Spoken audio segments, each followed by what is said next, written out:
నేను అదే చెప్తున్నానండి, కొత్తగా ఎవరు వచ్చినా నేను సపోర్ట్ చేస్తాను. ఎందుకంటే అండి ఇక్కడ హైదరాబాద్లో చెప్పుకోదగ్గ స్కూల్స్ చాలా ఉన్నాయి, కానీ ఎందుకు వందల స్కూల్స్ అయినాయి? క్వాలిటీ, ప్రజలకు సేవ చేసేవాళ్ళు కావాలి.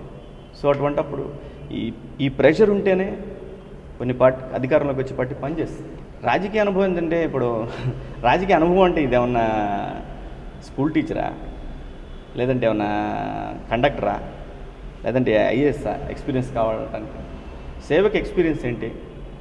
ఎక్స్పీరియన్స్ అనే పదాన్ని అసలు తీసి పడేద్దాం. ఒక కొత్త రాజకీయ ఒరవడండి.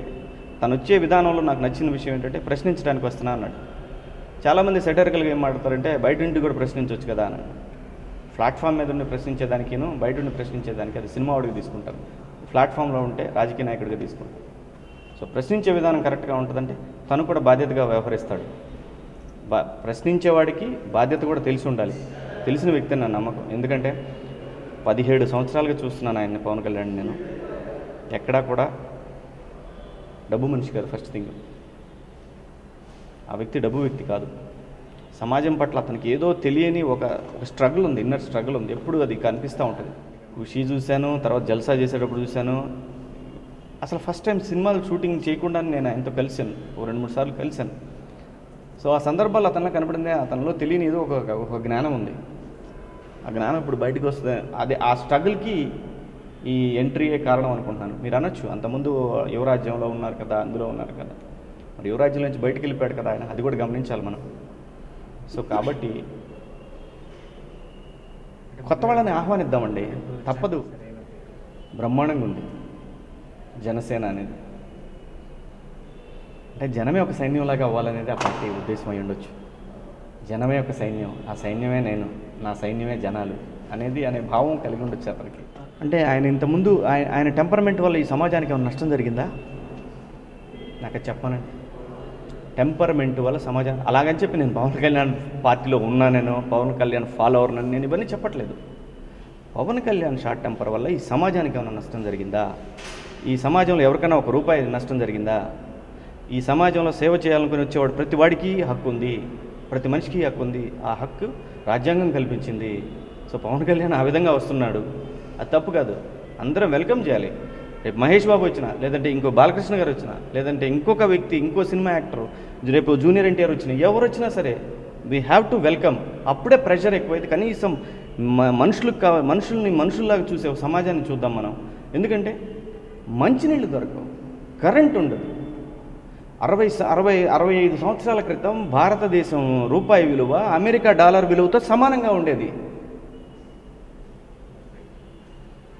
ఇవాళ ₹60 ఇస్తున్నాం మనం డాలర్కి, $1. ఆ రోజున $1కి ₹1 ఇచ్చేవాళ్ళం మనకు స్వతంత్రం వచ్చిన రోజున. ఎందుకు జరుగుతుంది ఇలాగా? ఎవడు పరిపాలిస్తున్నాడు? రాజకీయాల్లో వచ్చే వ్యక్తిని క్వశ్చనించే రైటు ఇవాళ రాజకీయాల్లో ఉన్న ఏ నాయకుడికి లేదు. ఎందుకంటే మీరందరూ గురువింద గింజలు మీరంతా. ప్లీజ్ దయచేసి వెల్కమ్ చేయండి. బాలేకపోతే ప్రజలే తిరస్కరిస్తారు, మీకెందుకు టెన్షను? అతను వస్తున్నాడు, ఏమన్నా ఇబ్బంది అవుతుందని మీకు టెన్షన్ ఉంటే అది మీ కర్మ. ఎందుకంటే మీరు ఇప్పుడు ప్రజల్ని పరిపాలనా దృక్పథంతో చూడలేదు. మీరంతా మీరు జస్ట్ దాన్ని ఎలా చూస్తారంటే వ్యాపారం చేసుకుంటున్నారు. మీరందరూ వ్యాపారస్తులకి సినిమా యాక్టర్లు రాజకీయాల్లోకి వస్తున్నారంటే కామెడీగా ఉంటుంది. తోలు తీశాడు ఎన్టీఆర్, తోలు తీశాడు ఎంజీఆర్, తోలు తీస్తాను జయలలిత, అక్కడ రోనాల్డ్ రీగను, రామకృష్ణ హెగ్డే, చెప్పుకుంటా పోతే ఎంతమంది ఉన్నారు. ఇంకా జుట్టు రాలేదు నాకే తెలియదు నా పాత్ర ఎలా ఉంటుందో. నేను ఎప్పుడు రాజకీయాలకు రావాలనుకోలేదు. నా లైఫ్లో నేను ఏది కూడా అనుకునే జరగలేదు. వస్తే తప్పేంటి? ఒకటే అడుగుతున్నాను. అంటే నేను 2010లో నేను కర్నూలు వరదలు వచ్చినప్పుడు నేను వెళ్ళిపోయి జనాన్ని ఎగబడి మరీ డబ్బులు వసూలు చేసి తీసుకొచ్చి ఇచ్చాను ప్రజలకి, ఎవరైతే కష్టాల్లో ఉన్నారో. తిరుపతిలో ఇబ్బంది అయినప్పుడు గొడవలు చేస్తూనే ఉంటాను. నాకు మనసు కనిపించినప్పుడు నేను ప్రతిసారి రియాక్ట్ అవుతున్నా. ఇవాళ కొంతమంది ఫూల్స్ ఏమనుకుంటారంటే రాజకీయాల్లో రావడానికైనా శివాజీ బస్సు ఇష్యూ చేసి, వాట్ నాన్ సెన్స్. ఎక్కడ బతుకుతున్నారు? అదే చెప్తున్నాను. ఈ సొసైటీని ఈ దరిద్రపు రాజకీయ నాయకులు 20 సంవత్సరాలుగా మన మైండ్లోకి ఇవే పెట్టారు. పక్క వ్యక్తి గురించి ఆలోచించడం, సమాజం గురించి వదిలేస్తున్నాం మనం. పక్క వ్యక్తి గురించి ఆలోచించడం, వాడు ఎందుకు వస్తే నీకు ఎందుకురా బాబు, నీ హక్కులు నీ బాధ్యతలు తెలుసుకో బస్. రాని వస్తే వాడు చెడ్డ పనులు చేస్తే చూస్తూ ఊరుకుంటుందా సమాజం? సో ఎవరినైనా వెల్కమ్ చేద్దాం. నాట్ ఓన్లీ పవన్ కళ్యాణ్, రేపు పొద్దున రామ్ గోపాల్ వర్మ వచ్చినా ఓకే, ఎవరొచ్చినా ఓకే. Thank you.